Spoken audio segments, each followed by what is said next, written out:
A'udhu billahi minash shaitanir rajim. Bismillahir rahmanir rahim. My dear students of 8th class, I welcome you in this offline class. Our subject is social science history, and the lesson which we have started earlier is civilizing the native, educating the nation.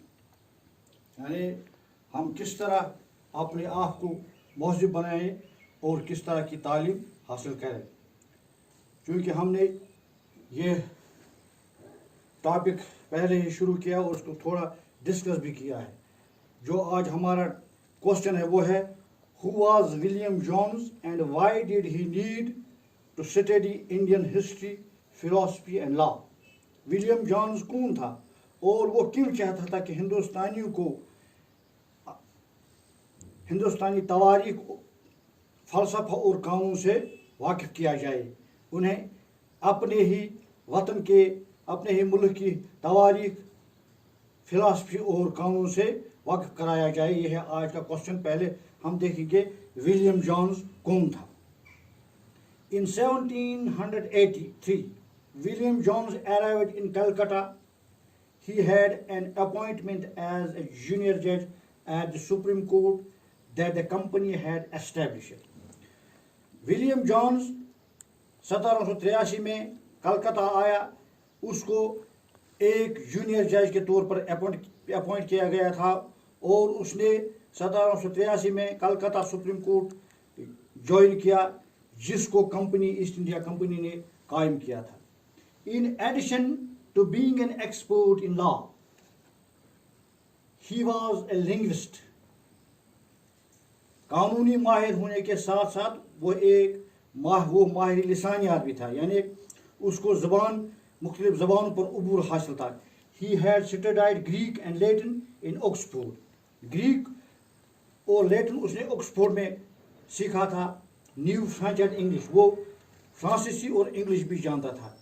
Had picked up Arabic from A friend and also learn Persian. एक अपने दोस्त से उसने अरबी भी सीखा था और उसने फारसी भी सीखा था। William Jones had a great respect for ancient Indian culture.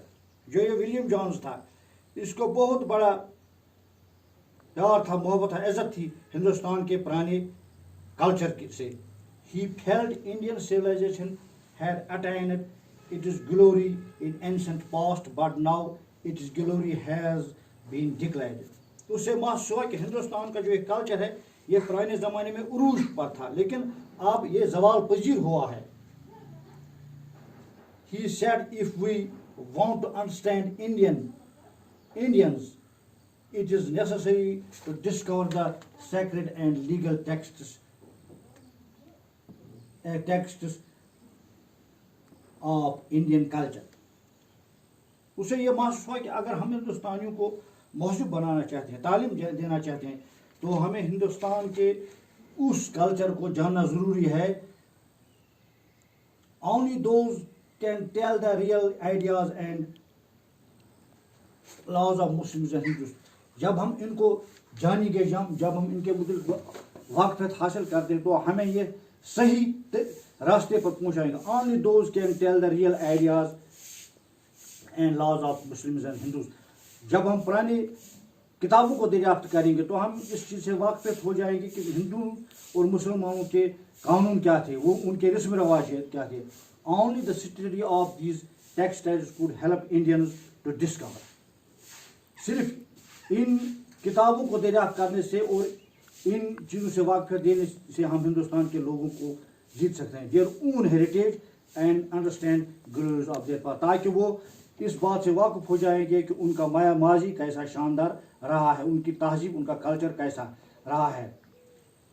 Number 2, which society was set up and which journal started by William Jones. William Jones ने कौन सी सोसाइटी कायम की और उन्हें कौन सा जरीदा निकाला, कौन सा मैगजीन, कौन सा रिसाला निकाला।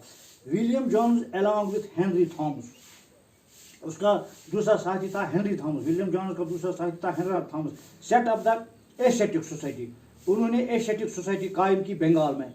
And started A journal called Asiatic research, उन्होंने एक رسالہ نکالا، ایک جریدہ نکالا جس کا نام انہوں نے ایشیاٹک ریسرچ رکھا، یعنی اس میں وہ ہندوستان کی پرانی تہذیب کے متعلق لکھتے تھے اس میگزین میں. Now Orientalists are those people who had scholarly knowledge of the language and culture of Asia. Orientalists وہ لوگ تھے جو ایشیا کے تہذیب و تمدن کے متعلق گہرا علم رکھتے تھے، بہت علم واقفیت رکھتے تھے. تو ان کا کہنا تھا they were in favor of the study of ancient Indian textiles to understand the Indian people. ان کا مقصد یہ تھا کہ ہندوستان کی پرانی کتابوں کو، تہذیب کو جاننے سے ہی ہم ہندوستان کے لوگوں کو صحیح تعلیم دے سکتے ہیں. شکریہ.